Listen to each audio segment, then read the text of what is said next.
আমার মোহাম্মদ আজিজুল ইসলাম। আমার বাড়ি বরিশাল বিভাগে। বন্ধুরা, আমি আমার জীবনের গল্পটা শুরু করার শুরুতে আপনাদেরকে আমার পরিবারের সম্বন্ধে জানিয়ে রাখি। আমার পরিবারে আমি আছি, আমার বাবা আছে, মা আছে, রয়েছে আমার দাদা দাদি সহ আমার কাকা ফুফি। আমাদের পরিবারে আরও সদস্য রয়েছে আমার ছোট একটা ভাই সহ ছোট দুইটা বোন। আমরা টোটাল 2 ভাই 2 বোন।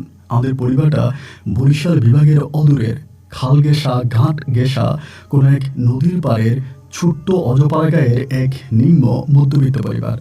আমার বাবা পেশে একজন মাঝি।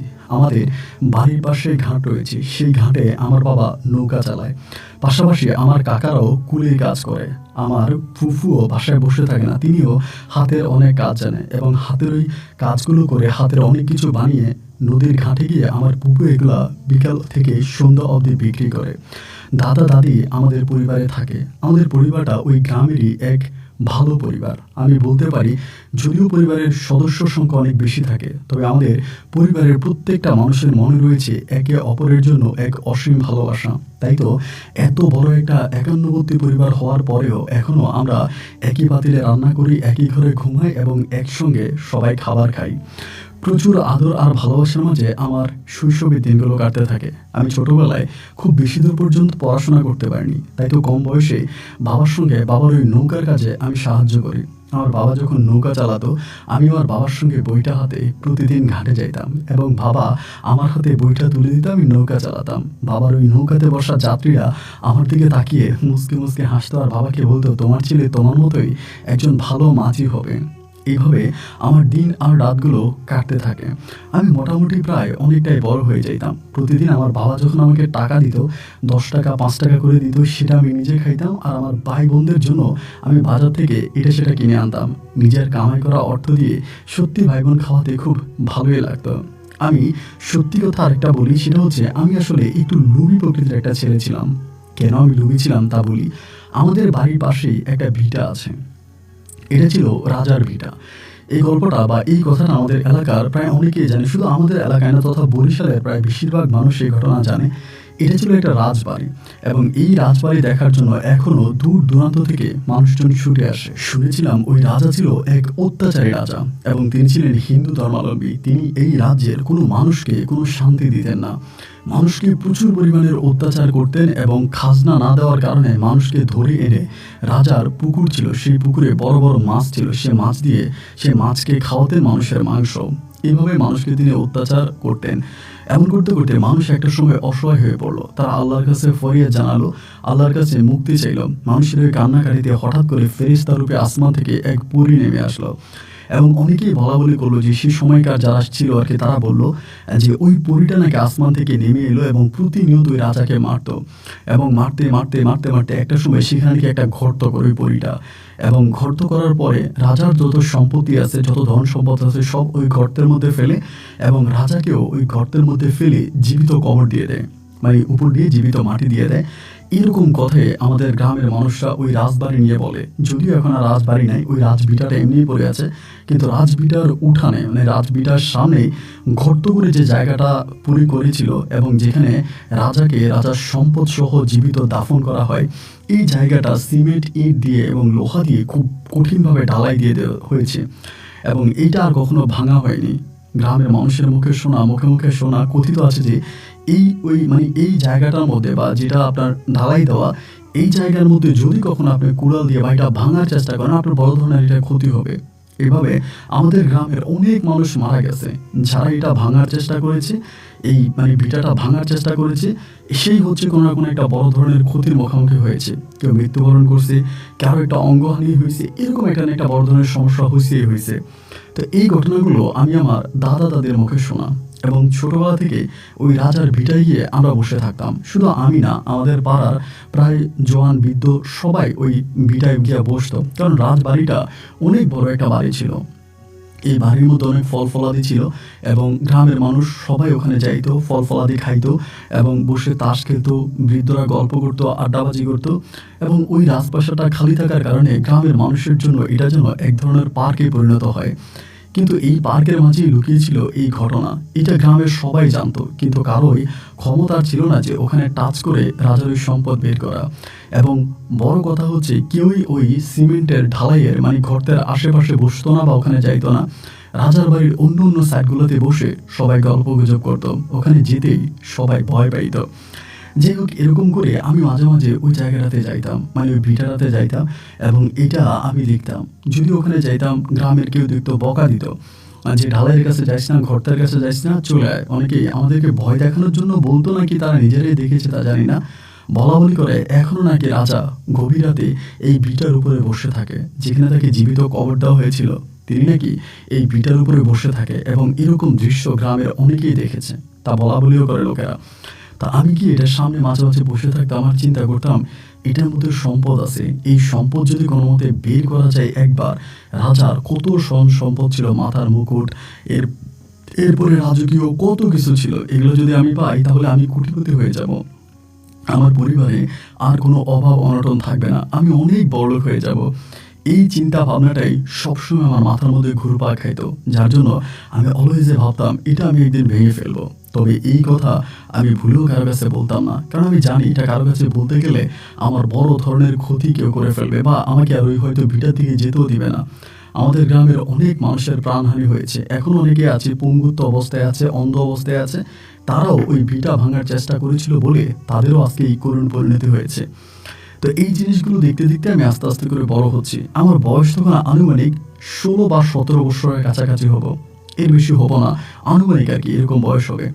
সেই বয়সে আমি শুনতাম অনেকেই, মানে আমাদের গ্রামে অনেকেই পরিকল্পনা করতেছে এটা ভাঙবে, মানে এটা ভেঙে এটার ভিতরে কি আছে তা দেখবে, এরকম গ্রামের ভিতরে এটা নিয়ে অনেকে আলোচনা সমালোচনা করতেছে।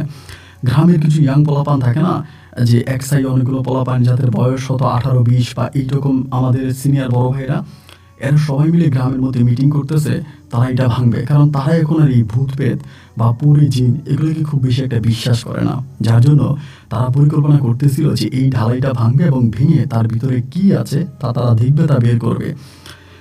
তো আমি এটা যে কোনোভাবে শুনে ফেলি যে ওরা এটা ভাঙার পরিকল্পনা করতেছে। শোনার পরে আমি সিদ্ধান্ত নিয়েছি ওরা ভাঙার আগেই, ওরা প্ল্যানিং করার আগেই আমি এটা ভেঙে ফেলবো। আমি এটা ভাঙবো এবং এটার ভিতর থেকে রাজার সমস্ত সম্পত্তিগুলো আমি একেই বের করবো। তো এটার পরে আমি একদিন রাতের বেলায় মোটামুটি ভালোভাবে সিদ্ধান্ত নিলাম। সেদিন রাতটা খুব ভয়ানক একটা রাত ছিল আমার জন্য, এবং আকাশ বেশ পরিষ্কার ছিল, আকাশে বড় একটা চাঁদও ছিল। আমি সে রাতেই সিদ্ধান্ত নিলাম আজকেই আমি রাজার ওই ভিটাটা ভাঙবো, ভেঙে ওখান থেকে সম্পদ বের করব। আমার কাছে যা ছিল তা নিয়ে আমি একাই তখন ওখানে হাঁটতে শুরু করলাম। আমি ছোটবেলা থেকে দেখতে শুনতে বেশ ভালো ছিলাম, শরীরের গঠন লম্বা ফর্সা এবং আমার শরীরে মাশাআল্লাহ প্রচুর শক্তিও ছিল। তো একাই তখন করলাম কি, প্রথমে 2টা কোপ মারলাম ভিটার মধ্যে, আপনার খুন্তি দিয়ে বা শাবল দিয়ে 2টা কোপ মারলাম।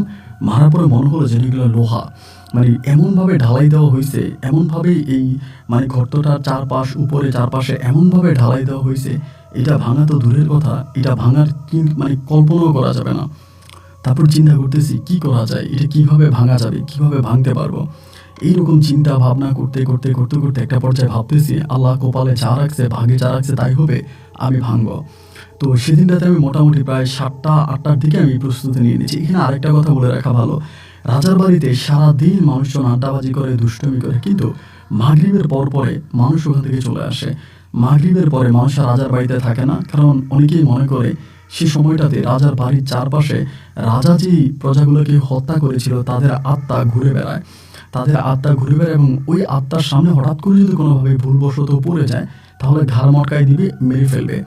এই ভয়ে সন্ধ্যার পরে রাজার বাড়িতে তেমন কেউই থাকে না, যার জন্য আমি ঠিক সন্ধ্যার পরেই এই প্রস্তুতি নিয়ে নিলাম। তো ভাঙতেছি রাত, প্রায় অনেক রাত পর্যন্ত ভাঙার চেষ্টা করলাম। উপরে যে ঢালাইটা আছে এই ঢালাটা ভাঙার খুবই চেষ্টা করলাম, দেখলাম যে না, আমার এরকম 1000 রাত কেটে গেলেও আমি এটা ভাঙতে পারবো না। সর্বোপরি চিন্তা করলাম যে এটা হয়তো উপরের দিকে ঢালাইটা আছে, আমি সাইডের ঢালাইটা ভাঙার চেষ্টা করি, মানে সাইডে যে জায়গাটা আছে, মাটিটা আছে, এটা আমি গর্ত করে ভিতরের দিকে যাই এবং ভিতরের দিকে গিয়ে আমি দেখি যে ভিতরে কে আছে। তারপরে এই ঢালাইয়ের পাশের যে জায়গাটা আছে ওই জায়গাটা আমি তখন কোদাল দিয়ে মাটি খনন করতে শুরু করি। এরকম করে কোদাল দিয়ে কাটতে কাটতে একটা সময় আমি আমার বুক সমমান গর্তের মধ্যে পড়ে গেছি। মানে বুক সমমান হয়ে গেছে, হওয়ার পরে এক পাশে কিন্তু ওয়াল ছিল, মানে এই ওয়ালটাকে আমি কেটে কেটে নিচের দিকে নামতেছি। তো যখন বুক সমমান হয়ে গেল তখন দেখলাম যে আমি যদি সারা রাতও কাটি আমি নিচের দিকে চলে যাব, কিন্তু আমি এটার পাশটাকে আর ভাঙতে পারবো না। তো যখন বুক সমান চলে আসছে তখনই আমি এই ওয়ালটা ভাঙার চেষ্টা করতেছি। তখন কি করলাম, এই শাবল দিয়ে আবারও একের পর এক ধাম ধাম ধাম করে মারতেছি, এবং অনেকক্ষণ পরে আমি মোটামুটি কিছুটা ভাঙতে সক্ষম হই। এবং সক্ষম হওয়ার পরে সে জায়গার ভিতরে তখন এই যে আপনার যে এটা শুধু যে ইট ছিল তা নয়, আমার কাছে যেটা মনে হয় যে সীসা ঢালাই অনেকেই বলে, এরকম সীসা ঢালের মানে মতো করে দেওয়া হয়েছে। আমি যে শাবল দিয়ে এটা কাটতেছিলাম সেই শাবলটা স্প্রিংয়ের একটা শাবল ছিল, অথচ ওইটার সামনের জায়গাটা একেবারে বটে গেছে। লাস্ট পর্যন্ত আমি কি করলাম যে প্রথম যে ইয়াটা এটা আমি টানতেছি, মানে এটা যদি টানতে পারি তাহলে হয়তো আমি ভিতরে কি দেখতে পাবো। আমার হাতে টর্চ লাইট ছিল, এরপরে ভিতরেটা আমি দেখতে পারবো। এই চিন্তা করে আমি তখন এই ইটটাকে বারবার টানতেছি, মানে এই জায়গাটাকে বারবার টানতেছি, এমন করে ইটটা বেরিয়ে যাবে। এমন সময় হঠাৎ করে আমার কাছে মনে হলো আমার পায়ের মধ্যে কি যেন একটা কামড় দিছে। এটা মনে হলো যে পায়ের মধ্যে মনে হয় কি যেন একটা কামড় দিছে, এবং আমি নিচের দিকে তাকালাম। নিচের দিকে টর্চ লাইট মেরে দেখতেছি একটা বড় পিঁপড়া, লাল আকৃতির একটা বড় পিঁপড়া, তবে এটার সাইজ অনেক বড়, মানে পিঁপড়া হলেও এটার সাইজটা অনেক বড়। এইটা আমার আঙুলের মধ্যে কামড় দিয়ে আছে। তো আমি আরেক পা দিয়ে ওইটাকে মেরে ফেলার চেষ্টা করতেছি, কিন্তু পারতেছি না। মানে আরেকটা পা আমি উঠেয়া ওইটার মারতে পারতেছি না। যখন মারতে পারতেছি না তখন আমি কি করলাম, হয়ে এই পিঁপড়াটার হাত দিয়ে ধরে ফেললাম। হাত দিয়ে ধরে পিঁপড়াটার উপর উঠিয়ে আমি নিজের আঙুল দিয়ে যখন পিঁপড়াটাকে এভাবে মারার চেষ্টা করতেছি, মুহূর্তের মধ্যে মনে হলো আমার পাগুলো কেমন যেন একটু প্যারালাইজডের মতো হয়ে যাচ্ছে, মানে পাগুলো এরকম করে কাঁপতেছে। যখন পা কাঁপাকাঁপি করতেছে এই সময়ের ভিতরে আমি থাপাস করে বসে গেলাম। মানে মনে হয় যেন দাঁড়ানো থেকে আমি বসে গিয়ে আমি ওই পিঁপড়াটাকে হাত থেকে ছেড়ে দিছি, এবং ছেড়ে দেওয়ার পরে আমি এই গর্তের ভিতরে জান প্রাণ চেষ্টা করতেছি উঠার জন্য, মানে নিজের পায়ের উপরে ভর করে এখানে গর্তের মধ্যে উঠার জন্য আপ্রাণ চেষ্টা করতেছি, কিন্তু ভাই আমি আর পারতেছি না। মানে আমি বুঝতে পারলাম যে আমার দুটো পা প্যারালাইজড হয়ে গেছে, আমার দুই পায়ের মধ্যে কোনো শক্তি নাই, আমি কোনোভাবে এখানের উপরে পায়ের উপরে ভর করে ওখানে দাঁড়াইতে পারতেছি না। তো এমন করতে আমি তখন কি করব ভয় পেয়ে গেছি। যখন আমার বুক পর্যন্ত গর্ত ছিল আর আমি যখন বসে গেছি তখন তো আমি মাটির নিচে, মানে গর্তের ভিতরে। আমি চিন্তা করতেছি, আল্লাহ আমাকে যদি উপর থেকে মাটি দিয়ে দে, মানে যদি জিন পরীরা বা রাজার হয়ে আত্মা যদি উপর থেকে এসে এই গর্তের মধ্যে মাটি ঢেলে দেয় খোদা, তাহলে তো আমি মরে যাবো। আল্লাহ আমি কি করব, আমি কিছুই বুঝতে পারতেছিলাম না। গর্তের মধ্যে বসে বসে কান্না করতেছিলাম আর চিৎকার করে আল্লাহ ডাকতেছিলাম যে আল্লাহ রক্ষা করো, আল্লাহ রক্ষা করো। এবং যত জোরে চিৎকার করে আমার চিৎকারের শব্দ এই মানে গর্তের বাইরে যাচ্ছে না, গর্তের ভিতরে আমি চিৎকার করতেছি। এরকম করতেছি রাত পেরিয়ে যাইতেছে আস্তে আস্তে করে। আলহামদুলিল্লাহ একটা সময় আমি সকালে সূর্য দেখতে পেলাম। সকালে সূর্য দেখতে পেয়ে আমি একটু শান্ত হলাম যে হ্যাঁ, এবার একটু করে যখন আলো ফুটতেছে তাহলে বুঝতে পারলাম যে হ্যাঁ সকাল হয়ে গেছে। এবং এখানে চিৎকার করছে, মানে সারা রাত এত চিৎকার করছে যে আমি আর গলা ভেঙে গেছে। এখন যে আমি চিৎকার করতেছি আমার চিৎকারের শব্দ আমি নিজেও শুনতে পাই না, মানে গলা সম্পূর্ণভাবে ভেঙে গেছে। আমার গলার ভিতরে কোনো রকমের আর শক্তি নেই, মানে গলা একদম ভাঙা। এবং চিৎকার করি আমার নিজের কানও শোনা যায় না। আমি তখন মোটামুটি ভেবেই নিয়েছিলাম যে হয়তো এখানে আমার মৃত্যু হবে, এবং মানে আমার আর তার কোনো সাউন্ড আসতেছে না। তো আল্লাহর কি হুকুম, এই করতে হয়তো কেউ দেখতে পাইছে যেখানে অনেকগুলো মাটি আমি উপরে উঠাইছি।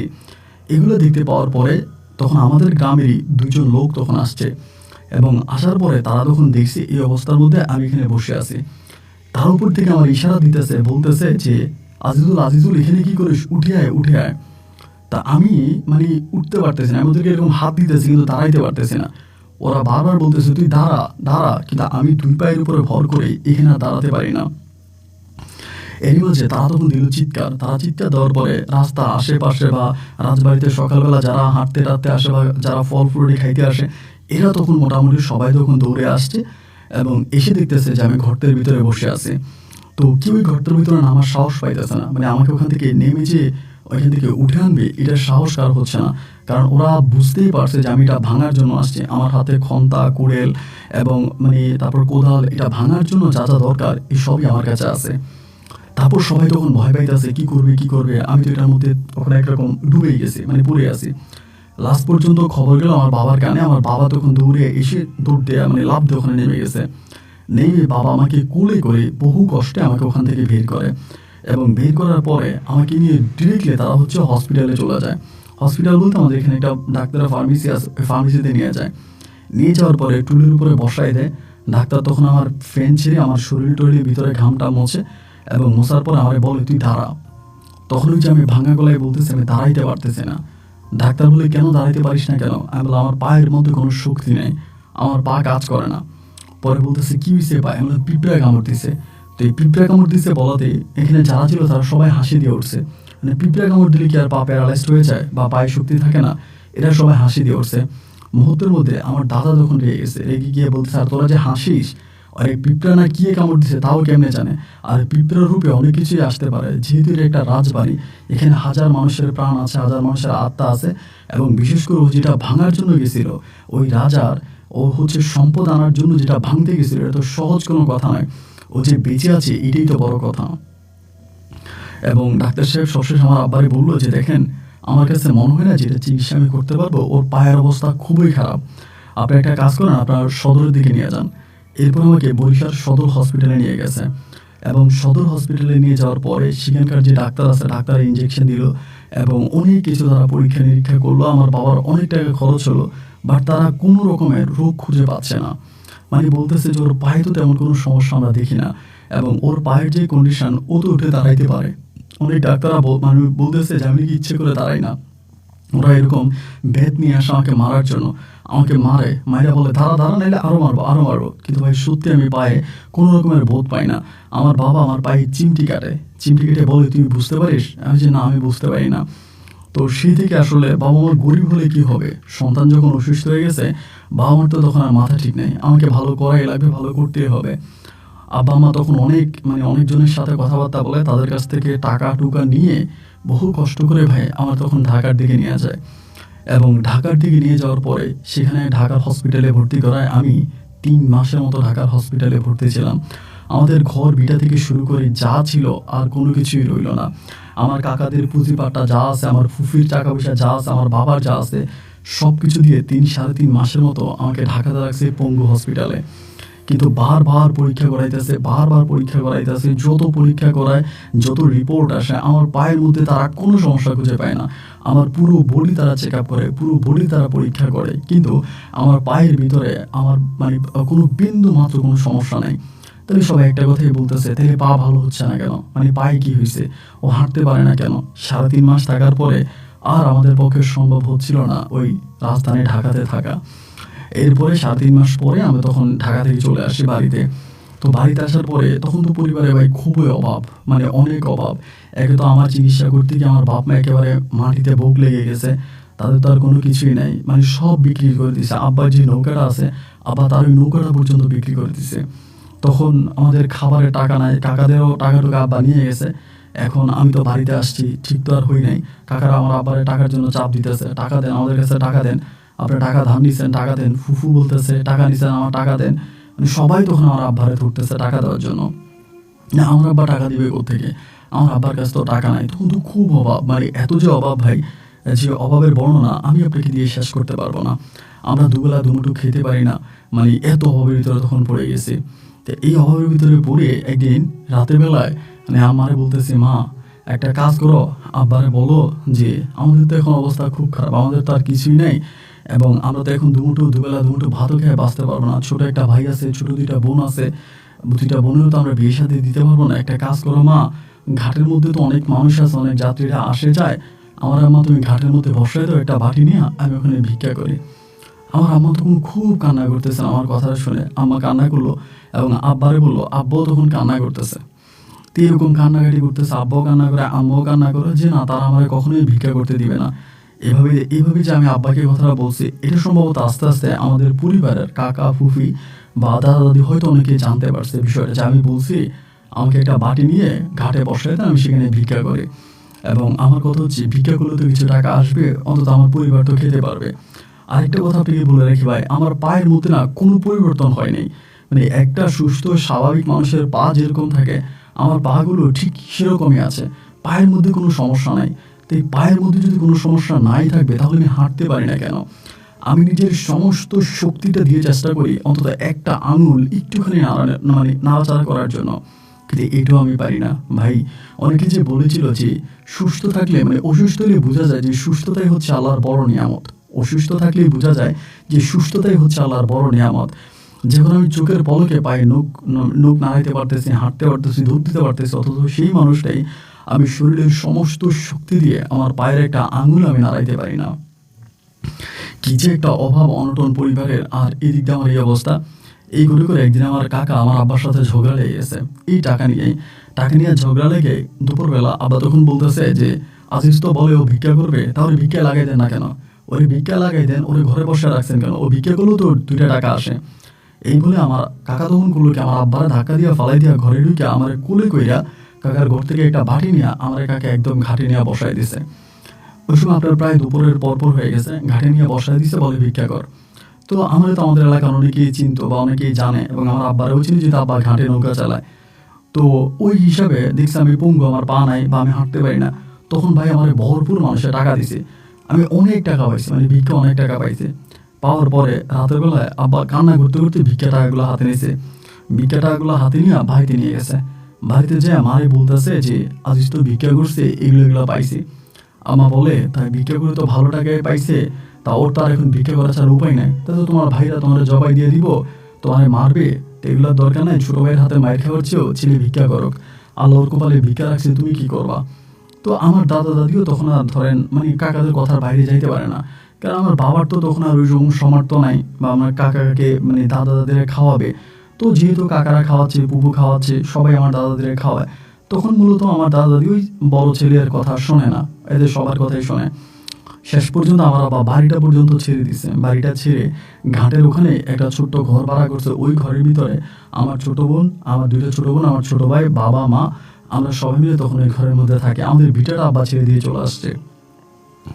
শেষ পর্যন্ত এখানে থাকতাম, আর আব্বা তখন ঘাটে নৌকা চালাইতো আর আমারে ওখানে ভিক্ষা করাইতো।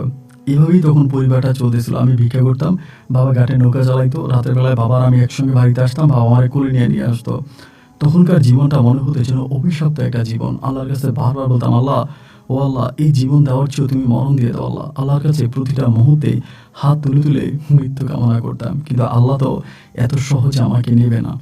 যাই হোক, এরপরে আমার যে ঘটনা ঘটছে, মানে আমি যেটা কাটতে গেছিলাম, ভাঙতে গেছিলাম, ভাঙার পরে আমার যে অবস্থা হয়েছে তা দেখে আমাদের গ্রামের যে সিনিয়র ভাইরা পরিকল্পনা করেছিল যে তারা এটা ভাঙবে, তারা ওই সিদ্ধান্ত মাথা থেকে একদম ফেলেই দিছে।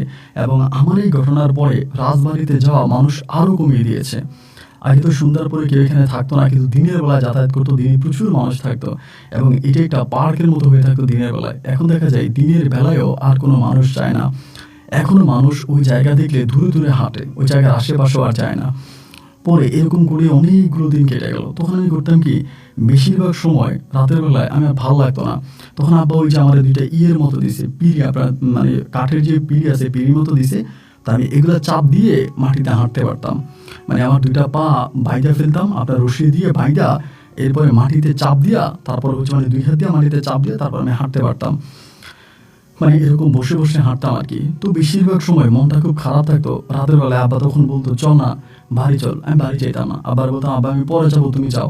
আমাদের বাসা তো দূরে ছিল না, ঘাটেই বাসা ছিল। তা আমি কী করতাম, ঘাটের ওই পাড়ে গিয়ে বসে থাকতাম। তখন ধরেন আপনার শিমের বাতাস বইতো, ঘাটের দিকে তাকায় থাকতাম, মানে তখন মনটা যেন একটু অন্যরকম হয়ে থাকতো, কিছু ভালো লাগতো না।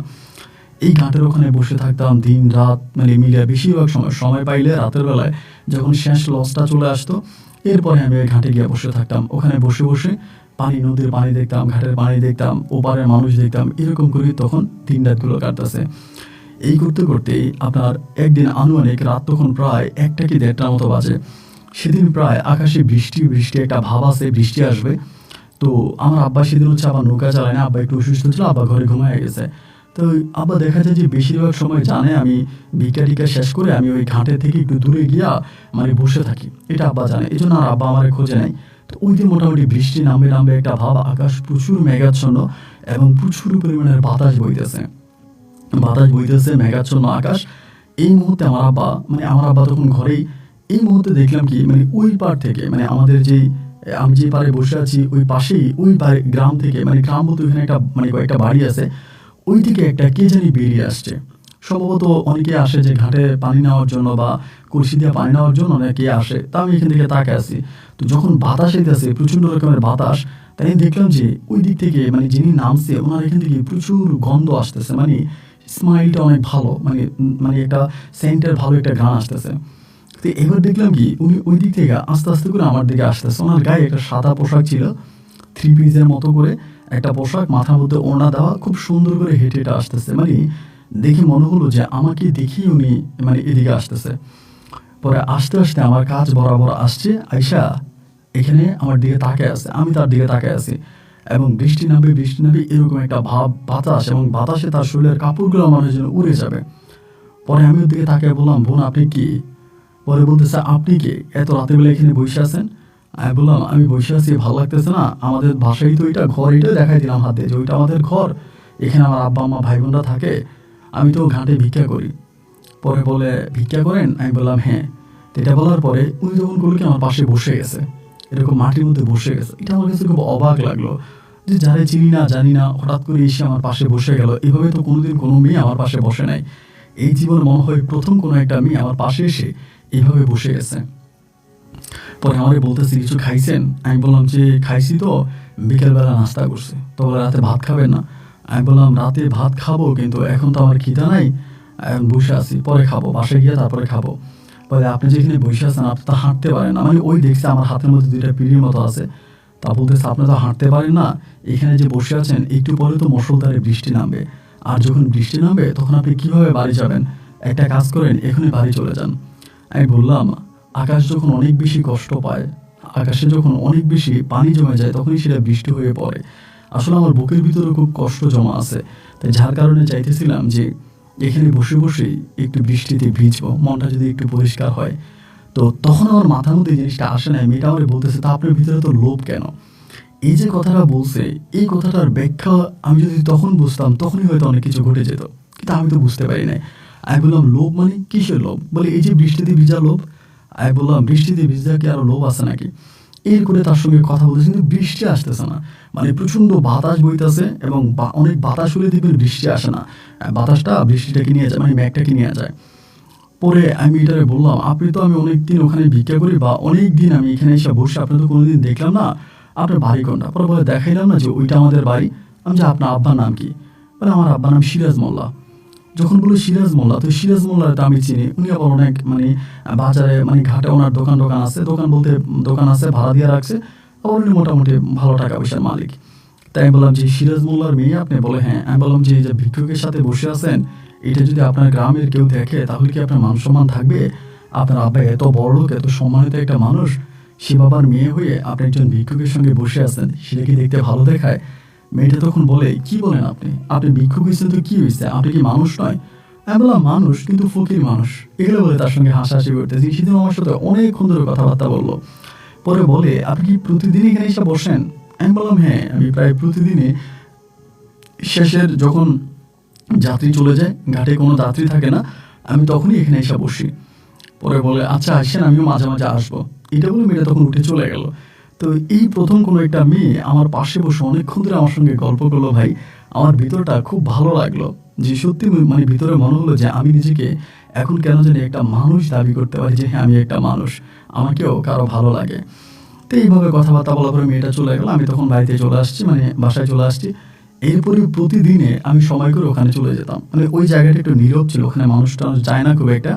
আবার এটার পিছনেই কিন্তু আপনার শ্মশান ঘাট ছিল, আমি যেখানে বসতাম তার পিছনে শ্মশান ঘাট, এবং এই পাশে হচ্ছে বাজার, বাজার আবার মসজিদ টসজিদ সব কিছুই আছে, মন্দিরও আছে, মসজিদও আছে, কিন্তু শ্মশান ঘাটটা আমার পিছনেই। তো যার জন্য এই জায়গাটা খুবই নীরব থাকে, এবং এই জন্য এই জায়গার ভিতরে কেউ বেশি একটা চলাচল করে না, বেশি একটা আসে না। তো এর পরের রাতেও আমি একইভাবে ওই ঘাটে আবারও গেছি। পরের রাতে ঘাটে আবারও গেছি, ঘাটে গিয়া চুপচাপ বসে আছি ওইখানে। ওই দিনও মেয়েটা আসছে, এবং সে যে আসে এত দামি পারফিউম দিয়ে আসে, যেহেতু বড় লোকের মেয়ে, ওর বাবা তো সিরাজ মোল্লা খুব মানে বড় লোক মানুষ আমাদের এলাকাতে, এবং সেই হিসাবে বড় লোকের মেয়ে, তার পোশাক আশাক ভালো থাকবে, তার শরীরে সুন্দর স্মাইল আসবে, দারুণ গান আসবে, এটাই তো স্বাভাবিক। তো এইভাবে আসে, গল্পগুজব করে, কথাবার্তা বলে, এবং তার সঙ্গে কথাবার্তা বলতে বলতে আমার ভিতরটাও কেমন জানি খুব ভালো লাগে কাজ করে। মনে মনে চিন্তা করতাম, যদি সত্যি বড়লোক হইতাম, বা আল্লাহ যদি আমার টাকা পয়সা দিত, আমি সিরাজ মোল্লা এই মেয়েটার বিয়ে করতাম।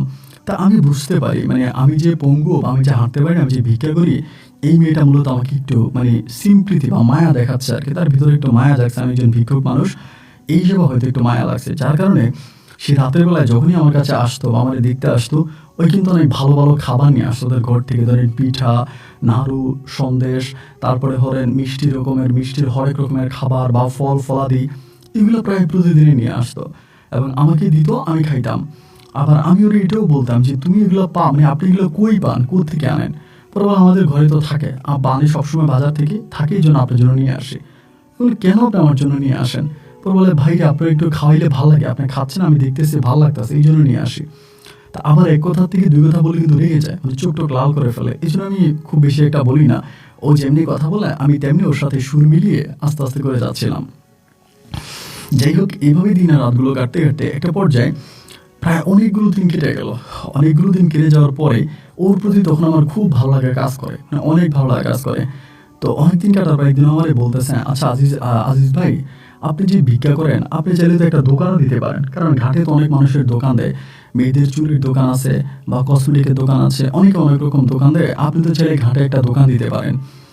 তা আমি তখন বললাম যে আসলে ঘাটে যে দোকান দিব, ঘাটে দোকান দিতে হলে তো একটা পুঁজির দরকার, এবং এত টাকা আমি কই পাবো বলেন? পরে বলে, কিছু না মনে করলে আপনাকে একটা কথা বলবো। আমি বললাম বলেন। বলে আমার কাছে কিছু জমানো টাকা আছে, এই টাকাটা আমি আপনাকে দিয়ে নিবেন? আমি তখন একটু অবাক হয়ে তার দিকে তাকালাম, আমি কি বলেন আপনি? আমি ভিক্ষুক মানুষ, ভিক্ষা করি, আপনি আমার টাকা দিবেন ব্যবসা করার জন্য? বলে হ্যাঁ দিতেই পারি, কারণ ভিক্ষাটা আল্লাহর পছন্দনীয় না। এমনি বলে, ভিক্ষাটা আল্লাহর পছন্দ না, কোনো মানুষ ভিক্ষা করুক এটা আল্লাহ চায় না। তো এই জন্য আমি আপনাকে টাকা দিব, আপনি ব্যবসা করবেন, ব্যবসা করে লাভ হলে আমার টাকা আমাকে ফিরিয়ে দিবেন। আমি বললাম তো এই টাকার বিষয় যদি আপনার আব্বা সিরাজ মোল্লা জানে, আপনি কি ঠিক রাখবে? পরে বলে, আব্বা জানবে কেমন করে, আপনি কি বলবেন? আমি যে না, আমি তো বলবো না। তো বলে, আমিও তো আব্বাকে বলবো না, আমরা যদি না বলি তো আব্বা জানবে কেমন করে? আপনি এই টাকাটা দিয়ে ব্যবসা করেন, কারণ টাকাটা তো আমার কাছে এমনিই পড়ে আছে, কোনো কাজে লাগতেছে না। আপনি ব্যবসা বাণিজ্য করলে দেখা যায় টাকাটা দিয়ে একটা লাভ আসবে, এতে আপনি চলবেন, আর মূল টাকাটা আমাকে দিয়ে দেন। তা আমি বললাম আচ্ছা ঠিক আছে। আমিও রাজি হয়ে গেলাম এবং এরপরে মেয়েটা আমাকে অনেকগুলো টাকা দিল। এবং এই টাকাগুলো কীরকম ছিল জানেন ভাই? একেবারে নতুন, মানে কচকচা নোট ছিল, একেবারে নতুন টাকার বান্ডেল ছিল, মনে হয় যেন এইমাত্র ব্যাংক থেকে উঠে আনছে। তো টাকাগুলো আমাকে দিল এবং দেওয়ার পরে আমি বললাম, এখানে কয় টাকা? পরে বলে, গণি নেই, আপনি বাসায় নিয়ে গই নেন। তো আমি বললাম যে কী ব্যাপার, আপনি আমাকে টাকা দিয়েছেন, তো টাকা গুনে দিবেন না? আমি আপনার টাকা আবার ফিরে দেওয়া লাগবে না? বলে, আপনি বাসায় নিয়ে গই নেন। বাসায় নিয়ে এসে গোনার পরে দেখলাম ওখানে প্রায় 1.5 লক্ষ টাকার মতো হয়েছে। তো 1.5 লক্ষ টাকা, 500 টাকা নোট, এরপরে আপনার ওই আরও নোট, ওই সময় 1000 টাকা নোটগুলো বের হয়নি, এরকম অ্যাভেলেবেল হয় না 1000 টাকা নোট, কিন্তু 500 টাকা নোট ছিল।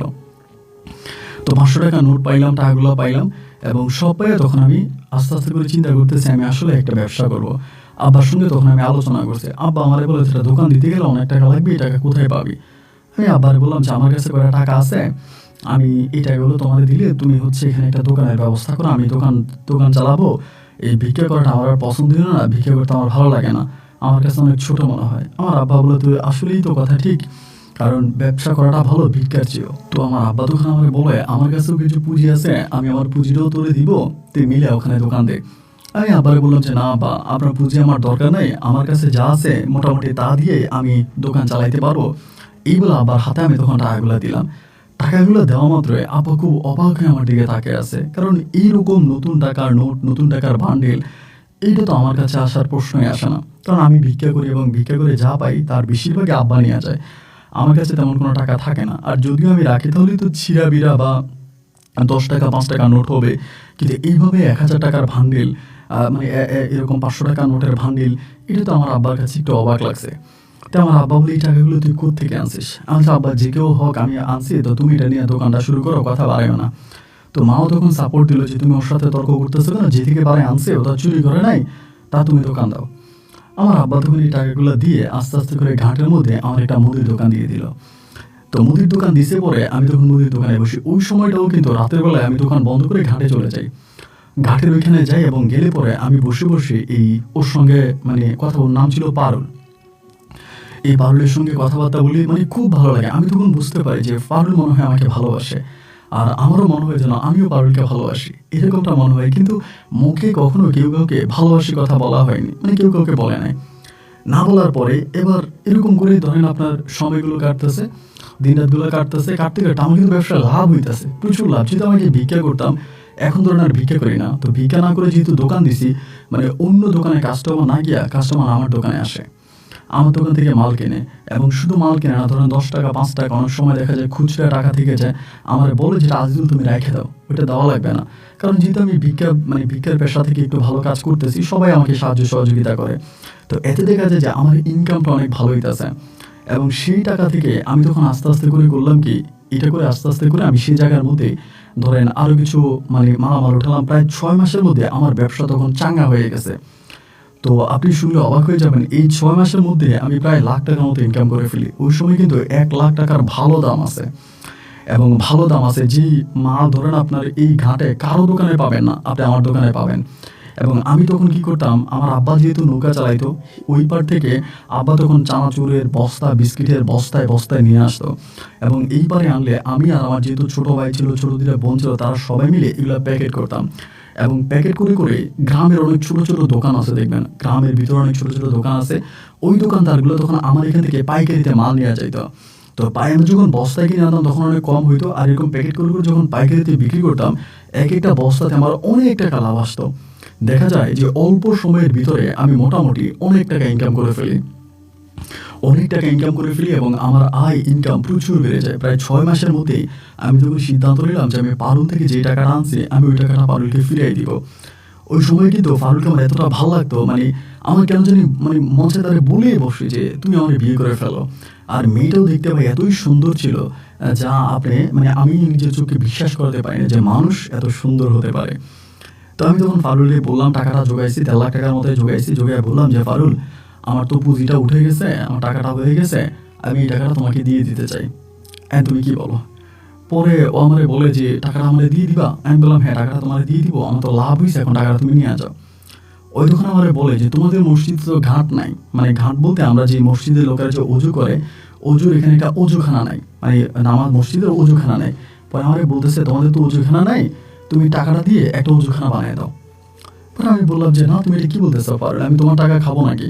তুমি আমার টাকা দিছো, তোমার টাকা তো আমি আর খাবো না, তোমার টাকা আমি তোমাকে দিয়ে দেবো, তোমার টাকা তুমি নিয়ে যাও। আমি তোমার টাকা দিয়ে কি করবো? আমি এখানে ঘাট বানাবো না, তোমার টাকা নিয়ে যাও, যদি আমার কাছে কখনো টাকা হয় তুমি যেহেতু বলছো আমি এখানে একটা ঘাট বানাই দেবো। ও বলে না, এই টাকাটা তো আমার লাগবে না, এটা তো আমার কাছে পড়েই আছে এবং টাকাটা আমার কোনো দরকার নাই, তুমি যদি এটা দিয়ে একটা ঘাট বানিয়ে দাও তাহলে আমার কাছে অনেকটা ভালো লাগবে, যে মানুষ এই ঘাটে আসবে, অজু করবে, নামাজ পড়বে, তুমি একটা ঘাট বানিয়ে দাও।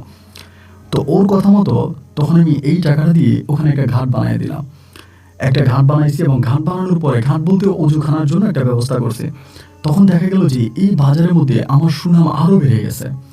এই আজিজুল এত টাকা খরচ করে এখানে ঘাট বানিয়ে দিছে, মসজিদের ঘাট বানিয়ে দিছে, এখন মানুষ নিবৃত্ত উজু করতে পারতেছে, নামাজে যাইতেছে, প্রত্যেকটা মানুষের মুখে মুখে তখন আমি একেবারে ভালো একটা অবস্থানে চলে গেছি। তখনই তারা সবাই মিলে করলো কি, আমার বলতেছে আমার মেম্বার ইলেকশনে খাড়া করাইবে, মেম্বার ইলেকশনে দাঁড়াবে, সামনে মেম্বার ইলেকশন।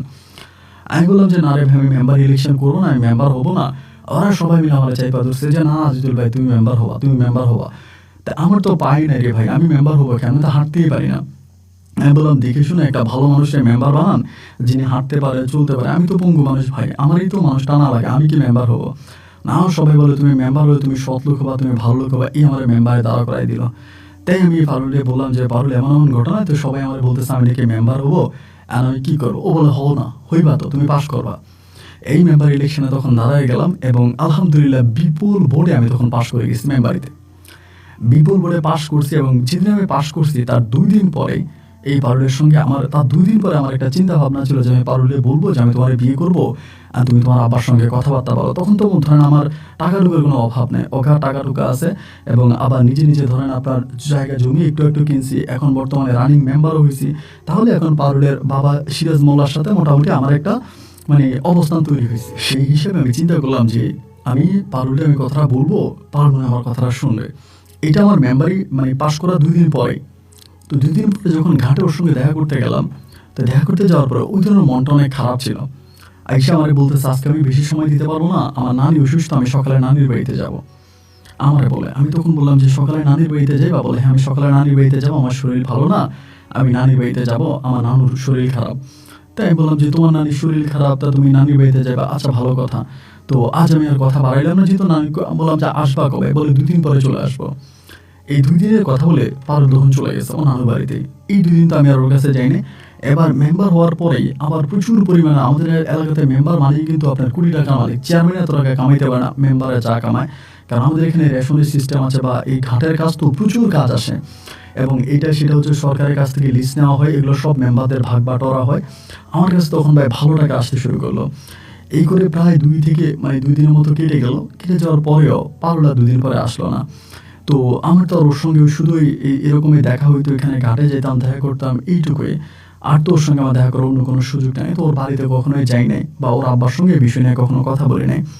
তবে মাঝে মাঝে মনের মধ্যে একটা জিনিস কাজ করতে কি জানেন, যে এই যে মেয়েটা আমার সঙ্গে কথা বলে, এই ঘাটে আইসা বা ঘাটে বসে আমার সঙ্গে কথা বলে, আজ পর্যন্ত আজকে এতগুলো বৎসর ওর সঙ্গে আমার সম্পর্ক, এতগুলো বৎসর ওর সঙ্গে আমি কথা বলি এই ঘাটের মধ্যে, কোনো একটা মানুষকে দেখবে না, মানে আজ পর্যন্ত কোনো একটা মানুষ ওরে দেখে নাই যে ঘাটে জোর সঙ্গে কথা বলে আমাদের মাঝে এত প্রেম ভালোবাসা, এটা কেউই কোনোদিন দেখে নাই। তো 2 দিনের জায়গায় 6 দিন কেটে গেছে, সপ্তাহখানি কেটে গেল। আমি প্রতিদিন ওখানে গিয়ে বসে থাকি। পারুল আসবে, পারুলের সাথে গল্প করব, প্রেম করব, রোমান্স করব, পারুল আসবে। কিন্তু ভাই পারুল তো আর আসে না, পারুল আর আসে না, আর আসে না। আমার তখন ভাই 15 দিন কেটে গেছে, তখন মনটা আর সহ্য করতে পারি না। 15 দিন কেটে যাওয়ার পরে একদিন এই পারুলের বাবাই আপনার এই মোল্লা সাহেব আমার দোকানে আসছিল একটা কাজের জন্য। আমার কাছ থেকে একটা কাজের অনুমতি নিবে, একটা কাজ করবে ঘাটের মধ্যে, উনি আসছে। আসার পরে আমি তখন বললাম যে ঠিক আছে কাকা, সমস্যা না, আপনি কাজটা করবেন, কিন্তু কাকা একটা কথা জিজ্ঞেস করতাম। বলে হ্যাঁ বাজান বলো। আমি বলে আপনার শাশুড়ি এখন কেমন আছে? তো বলে আমার শাশুড়ি? কোন শাশুড়ি? আমি বললাম কোন শাশুড়ি মানে আপনার শাশুড়ি, মানে আপনার শাশুড়ি অসুস্থ? বলে আমার শাশুড়ি অসুস্থ? তুমি এটা কি বলো? আমি বললাম তা আপনি শাশুড়ি অসুস্থ না? বলে আমার শাশুড়ি মারা গেছে আজকে 6 বছর, তুমি কি বলো আমার শাশুড়ি অসুস্থ? আমি বললাম মানে আপনার শাশুড়ি মারা গেছে আজকে 6 বছর? উনি বলেন আজকে তো 6 বছর আমার শাশুড়ি মারা গেছে। তাই আমি বললাম আপনি শাশুড়ি অসুস্থ না? বলে না। তখন আমি পারুলের কথা বলতে সাহস পাচ্ছি না। হঠাৎ করে ভাই হাতে টাকা হয়েছে, কিন্তু আমি তো ছিলাম ভিক্ষুক। এখন না এই আপনার সিরাজ মোল্লার সঙ্গে কথা বলবো, তার সঙ্গে যে কথা বলতেছি এটি তো আমার কাছে অনেক কিছু। তার মেয়ের কথা কেন জিজ্ঞেস করে? তা আমি আর তার মেয়ের কথা কিছু জিজ্ঞেস করি না করার পরে ওই দিন রাতে বেলায় বাড়িতে গেছি। বাড়িতে গিয়ে আমার ছোটো বোনটা আবার আমার একটু বুঝতে আমার ছোটো বোনের সাথে সম্পর্ক ভালো।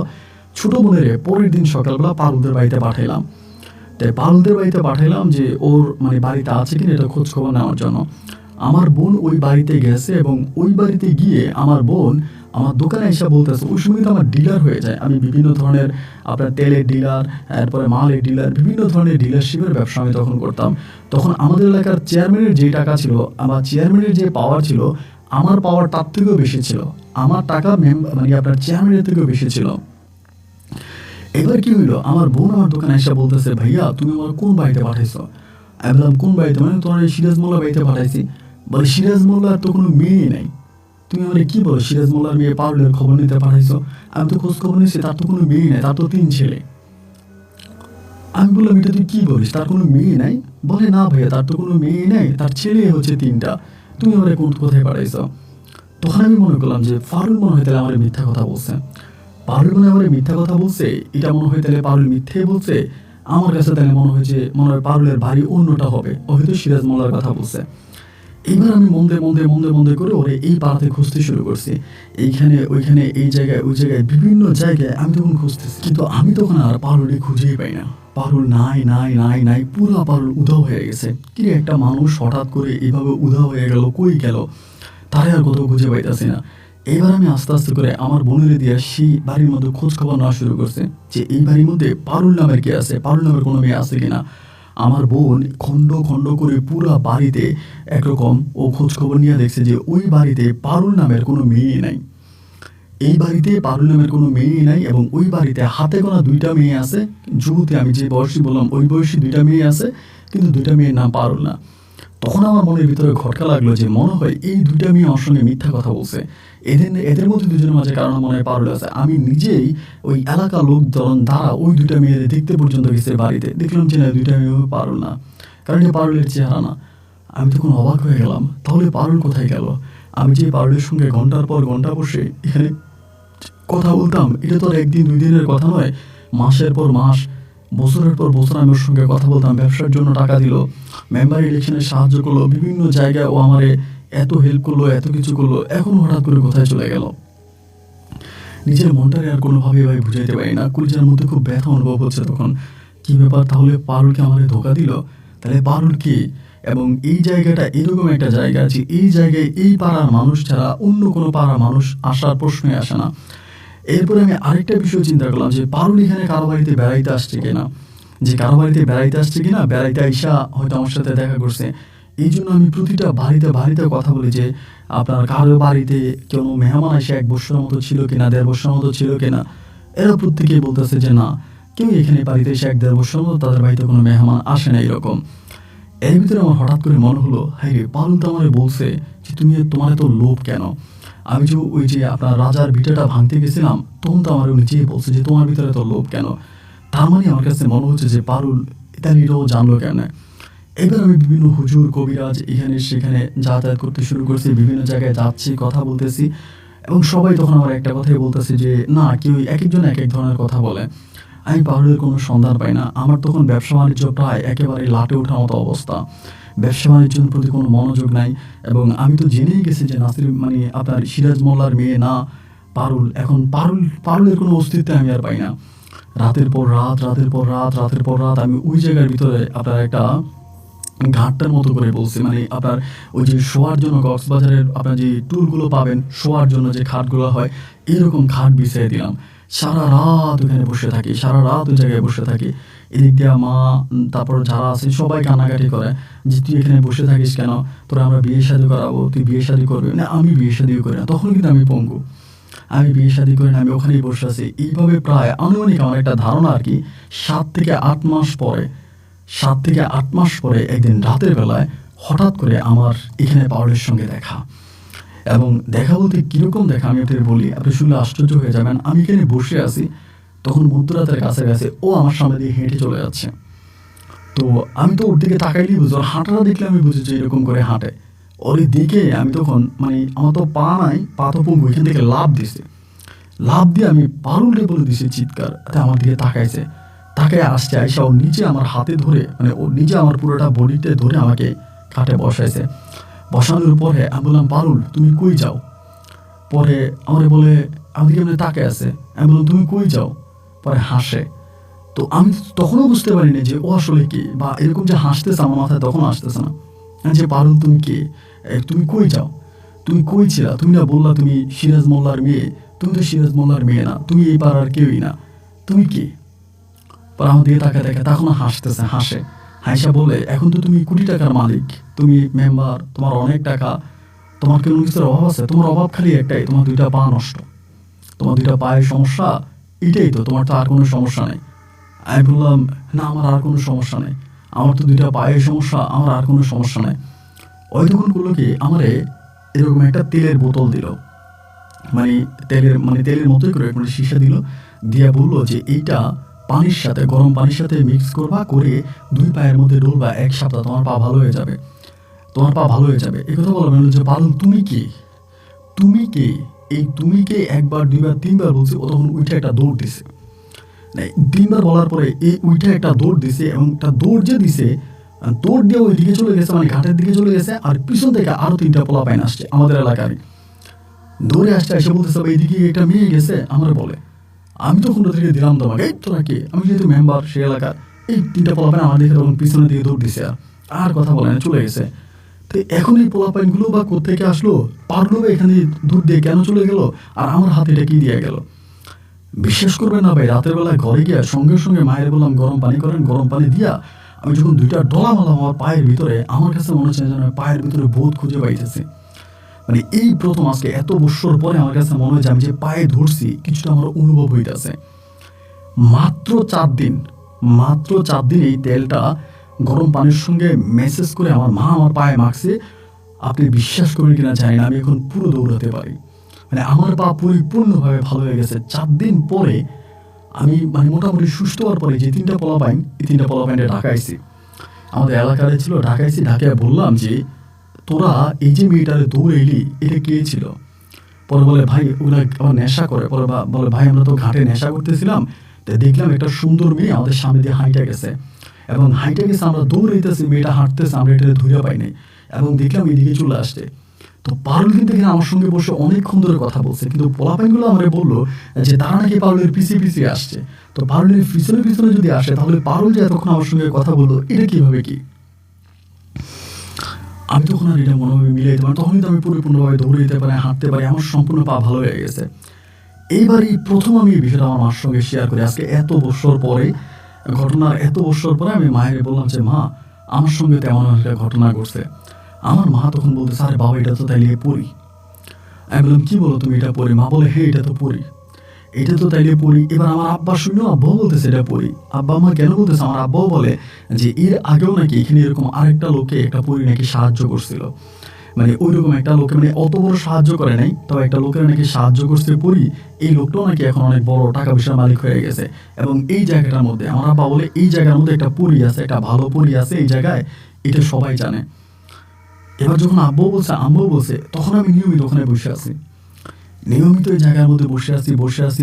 তখন আমি আর এখান থেকে সরি না। আব্বা আমার যেহেতু বলছে এখানে একটা পড়ি আছে, তাই ওইটা পড়ি, পারুল হচ্ছে একটা পড়ি, ও আসবে আমার কাছে, আমি ভাই এই জায়গা থেকে সরি না। এই জায়গার মধ্যে বসে আছে। আব্বা মা বলে, তুই এরকম পাগলামি করিস না, তোরে আমরা বিয়ে শাদী করাই দিব, তুই একটু ইয়াতে। আমি বিয়ে শাদী করবো না, আমার কথা হচ্ছে আমার পারুলে লাগবে, আমি পারুলেই বিয়ে করবো, এছাড়া আমি বিয়ে করবো না। ভাই মাসের পর মাস, বছরের পর বছর কেটে যাইতেছে, আমার বিয়ের বয়সও পেরিয়ে যাচ্ছে, আমি আর বিয়ে করি না, পারুলেও আর দেখি না। হুজুর, কবিরাজ, তান্ত্রিক কোনো কিছু বাদ রাখি নাই। আমার মতে আমি অনেক টাকা নষ্ট করছি শুধু পারুলে পাওয়ার জন্য। কত হুজুরে তাবিজ দেয়, পানি পড়া দেয়, এই দেয় সেই দেয়, কিন্তু পারুল আর আমার জীবনে আসে না, আমি আর পারুলে পাই নাই।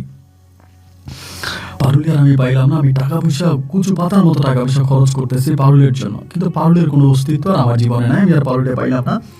এবং এভাবে পারুলকে না পেয়ে একটা পর্যায়ে আমি মানসিকভাবে আরো দুর্বল হয়ে গেছি। আব্বা মা তখন চিন্তা করতেছে, এভাবে তার চলা যাবে, আমাকে বিয়ে করাইতে হবে। আমার আব্বা মা দুজনেই বলছে, তুই বিয়ে কর, বিয়ে না করলে তোর অবস্থা আরো খারাপ হয়ে যাবে, তুই বিয়ে কর। তা বিয়ে করবো না, শেষ পর্যন্ত আব্বা মা চাপে পড়ে সিদ্ধান্ত নিলাম যে ঠিক আছে, তাহলে বিয়ে করবো। কারণ ওনাদের চাপ আর নিতে পারতেছে না, একরকম তাদের চাপ সহ্য করতে না পেরে আমি তখন বললাম যে ঠিক আছে, তাহলে বিয়ে করব। এবার আব্বা আমা করলো কি, আমাকে একটা বিয়ে করাই দিল। যেদিন রাতে বিয়ে করাইলো সেদিন রাতের ঘটনা আপনাকে বলি। যে রাতে আমার বিয়ে হইল, আমি বাসর ঘরে আমার বউয়ের কাছে গেছি, কিন্তু আমার ভিতরটা পারুলের জন্য ফেটে যাইতেছে। মানে আমি সহ্য করে থাকতে পারতেছি না। রাত তখন 2টা বাজে। আমার বউরে আমি বললাম যে, তোমার একটা কথা বললে কি তুমি রাগ করবা? এই মেয়েটা একটু নিম্নবিত্ত পরিবারের মেয়ে ছিল, একটু ভালো ছিল আর খুব ভদ্র ছিল। তা আমার বলে, না রাগ করবো না, বলেন। আমি বললাম, আমি একটু ঘাটের দিকে যাব, আমার মনটা খুব খারাপ লাগতেছে, ভালো লাগতেছে না, একটু গেলে কি তুমি রাগ করবা? পরে মেয়েটা বলে যে ঠিক আছে, আপনি যদি যাইতে চান তাহলে চলেন। আমি তখন বললাম, না না, আমি তোমার নিব না, আমি একাই যাব। তারপরে বলতেছে, আপনি একাই যাবেন ঘাটের দিকে? আমি বললাম, হ্যাঁ, আমি একাই ঘাটের দিকে যাব, তুমি যাও না। পরে বলে, আজকে আমাদের বাসর রাত, আর এই বাসর রাতে যখন আপনি বেরিয়ে যাবেন, এটা যদি কেউ দেখে তাহলে মানুষ সন্দেহ করবে না বা খারাপ কথা বলবে না? আমি বললাম যে না, কেউ কোনো কথা বলবে না, কেউ কিচ্ছু বলবে না, আমি আমার মতো করে বেরিয়ে যাব, তুমি ঘরের মধ্যে থাকো, আমি ঘন্টাখানিক পরেই চলে আসবো। মানে আমার একটা ইচ্ছা আর কি, যে আমি ওই জায়গাটার মধ্যে একটা চক্কর দিয়ে ঘুরে আবার চলে আসবো, যেখানে পারুলের স্মৃতি আমার জড়া আছে। আপন ভাই, আমি জানি না আপনি বিশ্বাস করবেন কিনা, আমি ওর ঘর থেকে বের হয়ে যখনই ঘাটে গেলাম, ঘাটের দিকে তাকাইয়া আমার যে চৌকিটা আছে, চোখের দিকে তাকাই দেখতেছি পারুল সেখানে বসে আছে। মানে একটা মেয়ে বসে আছে, একটা মেয়ে ওইখানে বসে থাকা মানেই তো পারুল। মানে তখন আমি কি করবো? মানে আমি একবার ভাবতেছি, আমি গেলে যদি দৌড় দিয়ে চলে যায়। আবার চিন্তা করতেছি, মানে আমি কি করবো, মানে যাবো কি যাবো না, মানে গেলে তো দৌড় দিয়ে চলে যাবে। আমি তখন আল্লাহ ডাকতেছি, আল্লাহ কোনোভাবেই যেত না, যে আল্লাহ কোনোভাবে যেত না, যে আস্তে আস্তে আস্তে আস্তে করে সামনে পর্যন্ত গেছি। আমি গেছি, বসে আছে, বসে আমার দিকে তাকাইছে। ওই দিন আমার একটু ভয় লাগছে, সত্যি কথা বলতে এতদিন পর্যন্ত কিন্তু ভয় পাই নাই। ওই দিন তার চোখগুলো একটু অন্যরকম ছিল, একটু ভয় সেদিন আমি পাইছি। তো সেদিন ভয় পাইছি, ভয় পাওয়ার পরে সে ইচ্ছা করে আমার বলে ভয় দেখাইছে।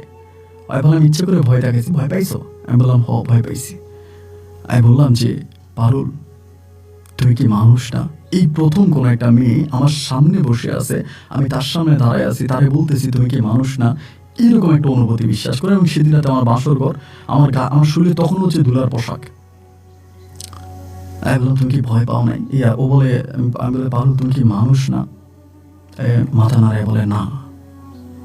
আমি বললাম, তুমি কি? হাসে। আমি আবার বললাম, ও পারুল, তুমি কি? হ্যাঁ, আবারও হাসে। তাই বললাম, তুমি আমার কাছে বলবা তুমি কি? পরে হাসতেছে হাসতে বলে, আজকে না আপনার বিয়ে? আজকে না বিয়ে?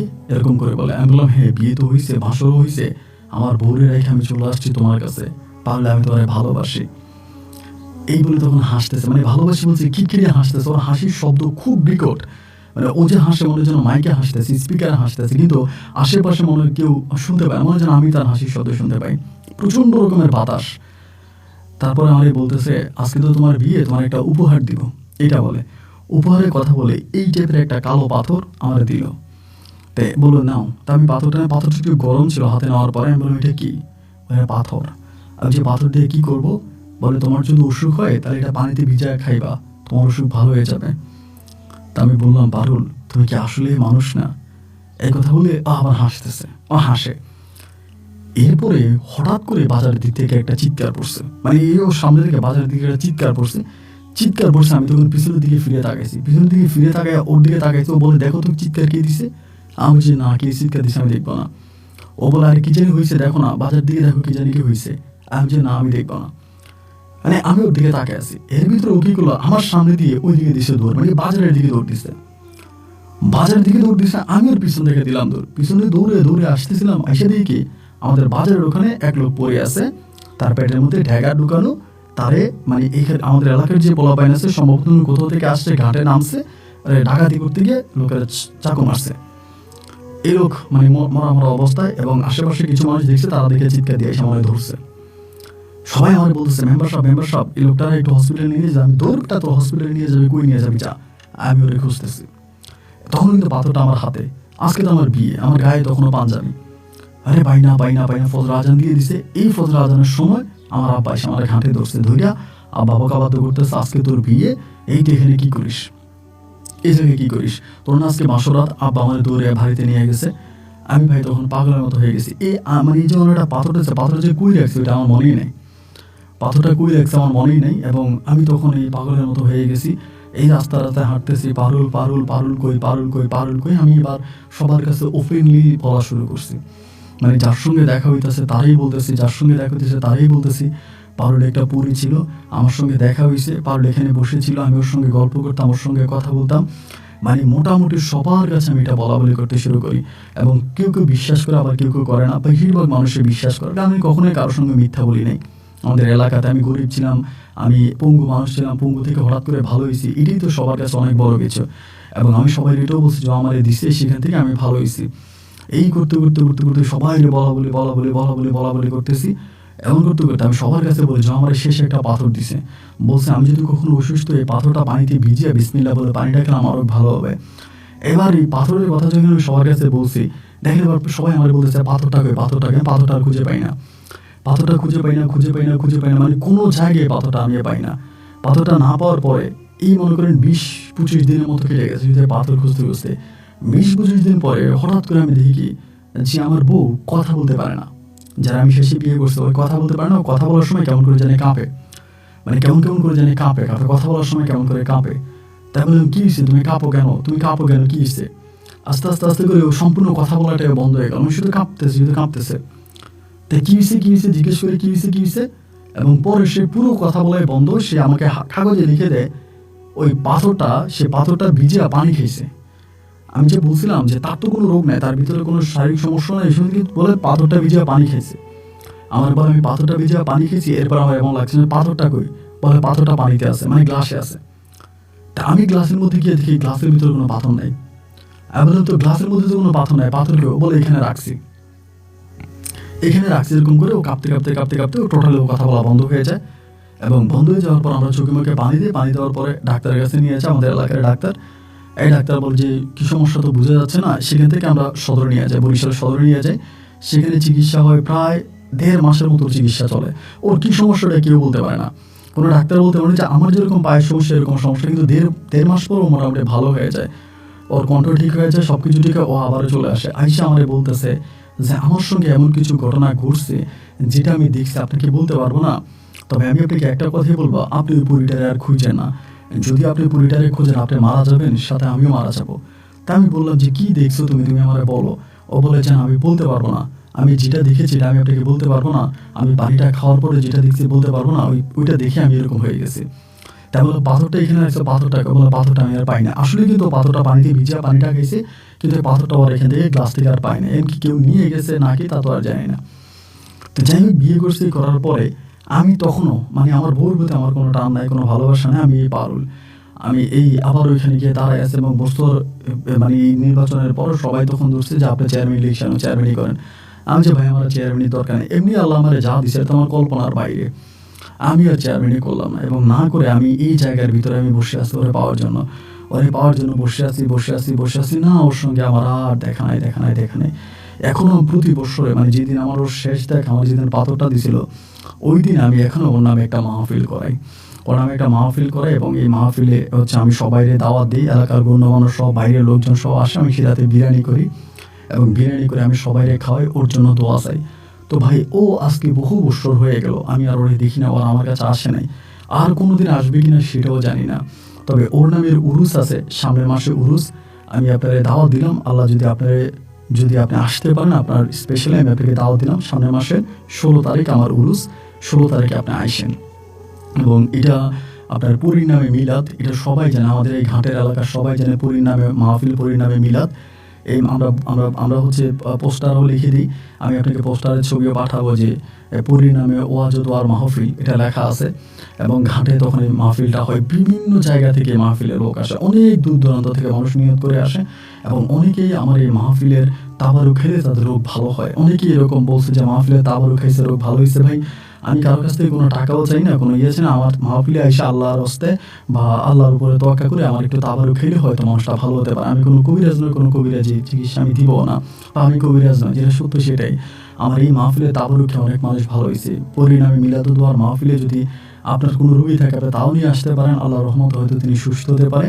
মাহফিলের ডেট 16 তারিখ সামনের মাসে, এবং আপনি যদি পারেন আপনি আসবেন, আপনার জন্য আমার দাওয়াত রইল। ভালো থাকবেন ভাই।